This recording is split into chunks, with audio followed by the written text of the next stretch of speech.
আসসালামু আলাইকুম। দারুণ রান্নাঘরের পক্ষ থেকে সবাইকে জানাই শুভেচ্ছা ও স্বাগতম। আজকে আমি আপনাদের দেখাবো কিভাবে পাইলস রোগের সমস্যার সমাধান করা যায়।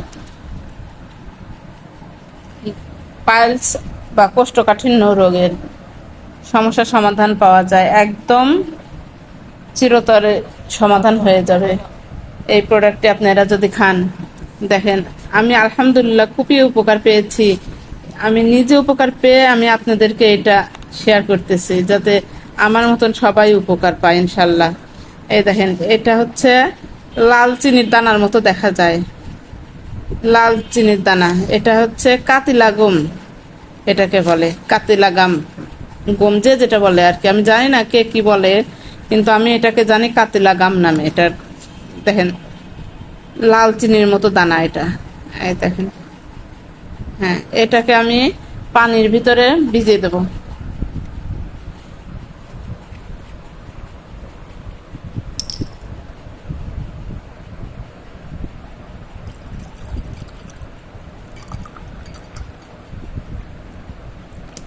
হ্যাঁ, এতটুকু পানি নিয়েছি আমি। এখন এখানে এই যে 1 চামচ এই কাতিলা গামটা দিব, দিয়ে আমি এটাকে 2-3 ঘন্টা ভিজিয়ে রাখবো। 2-3 ঘন্টা ভিজিয়ে রেখে ইসুপগুলের ভুসি, এটা ইসুপগুলের ভুসি, এই যে এটা ইসুপগুলের ভুসি, আর এটা কাতিলা গাম। দেখেন, একদম বড় চিনির মতো দানা। এই যে আমি এটাকে ভিজিয়ে দিয়েছি, ফিরে আসছি 2-3 ঘন্টা ভিজিয়ে রাখবো। ফিরে আসছি 2-3 ঘন্টা পরে। দেখেন, 2 ঘন্টা ভিজানোর পরে পানিটা কি রকম অবস্থা হয়েছে দেখেন, অনেকটা একদম সফট হয়ে গেছে, একদম সফট হয়ে গেছে। দেখেন, 2 ঘন্টা ভিজানোর পরে এরকম অবস্থা হবে।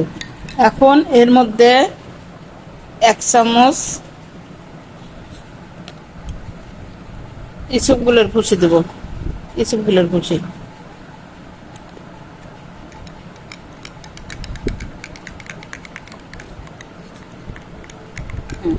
ইসুপগুলের ভুসি দিয়ে খেয়ে নেবেন।